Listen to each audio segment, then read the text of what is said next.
Bismillahirrahmanirrahim. Assalamualaikum warahmatullahi wabarakatuh.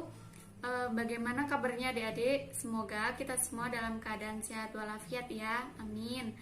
Nah, untuk pertemuan kali ini kita akan membahas mengenai organ pada hewan dan sistem organ pada manusia. Yang pertama, kita akan bahas mengenai organ pada hewan.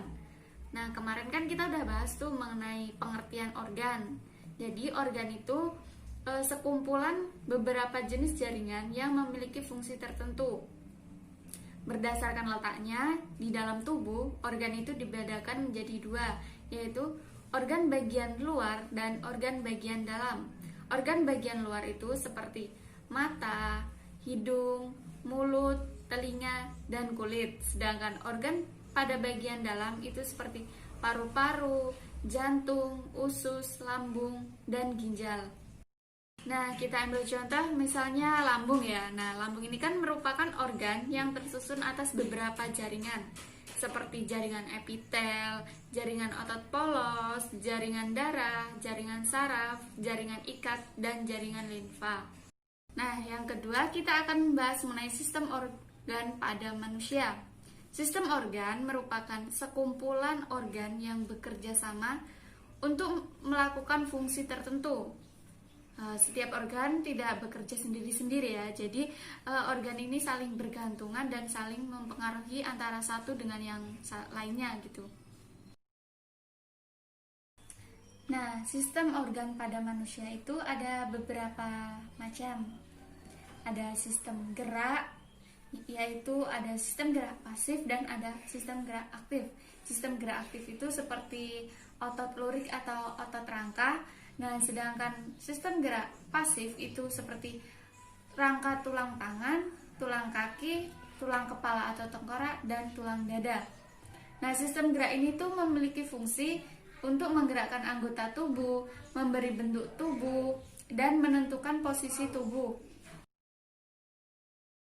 Kedua itu ada sistem sirkulasi. Sistem sirkulasi ini menyangkut organ jantung, arteri, vena, dan kapiler yang berfungsi untuk mengangkut oksigen, nutrisi, hormon, karbon dioksida, sisa-sisa metabolisme, dan menjaga suhu tubuh.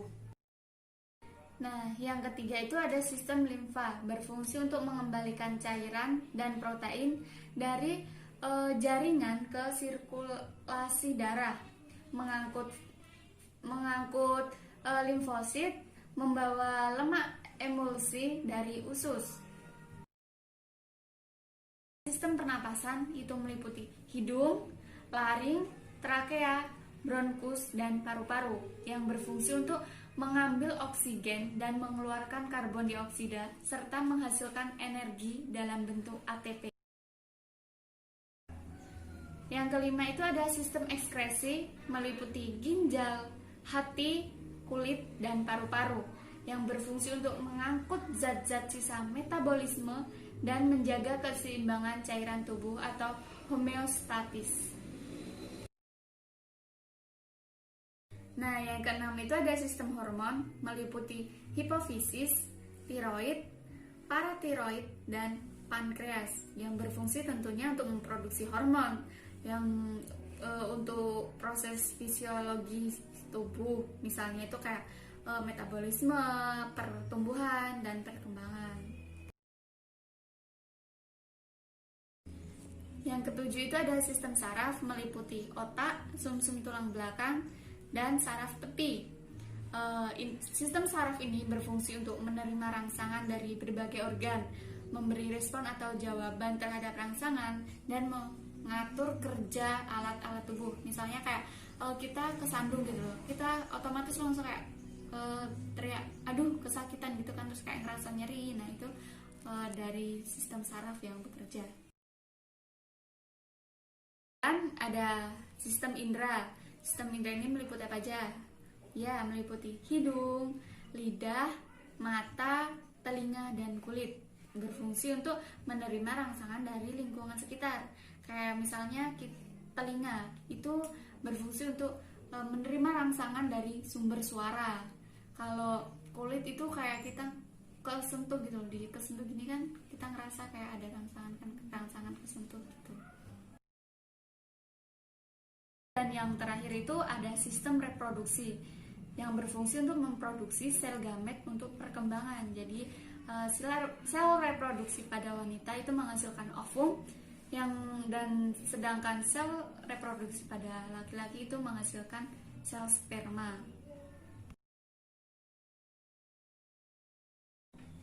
Itu tadi pembahasan materi hari ini mengenai organ pada hewan dan sistem organ pada tumbuhan.